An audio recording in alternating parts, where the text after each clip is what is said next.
செல்லமாக வளருது பூனை குட்டி. பஞ்சு மாதிரி மெத்தையான குட்டி. சத்தம் எப்போடும்.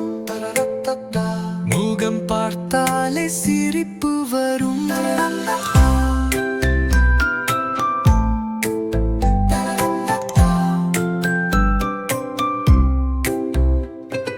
பால் குடிக்கும் பாசம் இல்ல குட்டி. பக்கத்தில் தூங்கும் சின்ன சுட்டி. தடவி வச்சா கண் மூடும் தானே. மியா மியா சொல்லுது பாரு. என் நெஞ்சில் சந்தோஷம் பொங்குது பாரு.